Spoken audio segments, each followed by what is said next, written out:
Yeah, season 2 is coming out in just a few hours, so let's talk about season 1.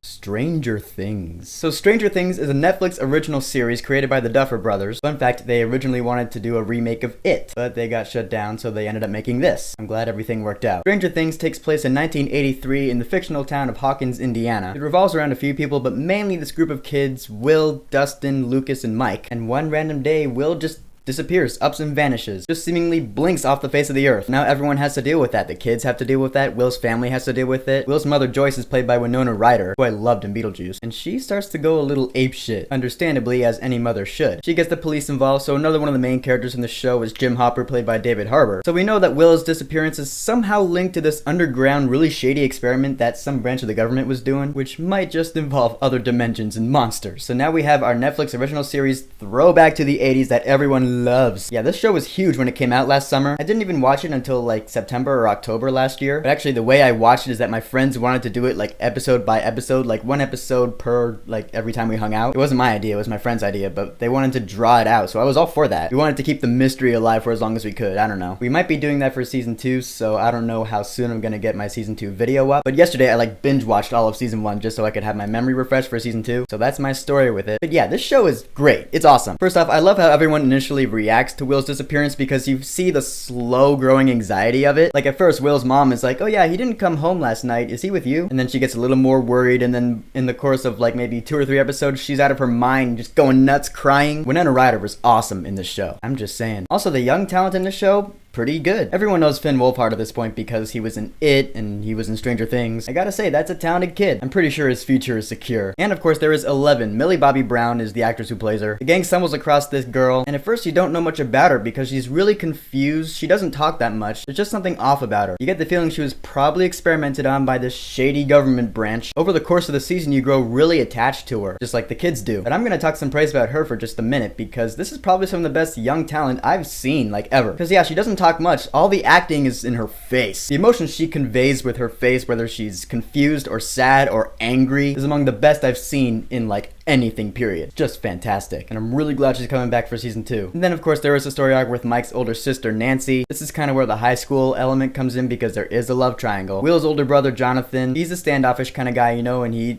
is kind of a creep. Come on, if you're hiding in the bushes with your camera taking pictures, that makes you at least kind of a creep. But he forms this nice friendship with Nancy, but Nancy is in a relationship with Steve Harrington and that hair. And he's kind of a douche, at least at first. This is probably the only time I've seen a high school bully have a character arc, but it really works. I'm not gonna spoil it because you need to watch it. But the whole love triangle thing between Steve, Nancy, and Jonathan, I really liked in the show. Because you're pretty sure that it's gonna go one way, but it doesn't. When the show was over, I was like, whoa, wait a minute. You mean it didn't end that way? I'm actually not sure if I'm okay with that, but I guess that's why we have more seasons. And then of course, David Harbour as Jim Hopper. I love this guy because at first he really seems like he doesn't give a shit. Like all he wants to do is smoke his cigarettes and go on his merry way. But again, over the course of the season, he starts to become attached to this case. The case being the vanishing of Will Byers. You start to see more of his backstory as the season goes on, and by the end it all pays off. And yeah, in the end, the reason the show works is because of these characters. Because you feel like, yeah, this is what really would happen if something like this happened in real life. If a kid just up and vanished into thin air, how would the community respond to that? This show answers that question very well. And it's not even slow paced. You know, I said a lot of these Netflix shows, like the Marvel Netflix shows that I've made videos about, I've had moments where it really slows down and I really couldn't give a shit. This show's just not like that. I mean, yeah, some scenes are more exciting than others, but in the end, I always care about what's happening on screen. I'm never bored in this show. It never loses me. I love the show in all of its 80s glory. It pays real, true homage to the 80s and to Stephen King-ness. You know the show must have been inspired by several Stephen King stories. It,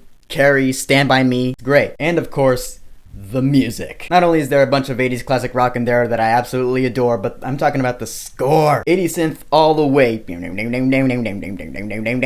Love that music. Total throwback. In the end, if you haven't watched Stranger Things by now, you're doing yourself a huge disservice. By the time I upload this video, season 2 will probably be out, so go ahead and just take a day off and binge watch. You will not regret it. I love the characters, I love the story, I love the intrigue and the mystery of it all. The finale of the first season has several cliffhangers that I really want to see resolved in season 2, and I want more questions, and I just want more. I can't wait to see where season 2 goes. So Stranger Things, have you watched it? What did you think about it? Whatever you think, go ahead and leave a comment. And don't forget to subscribe.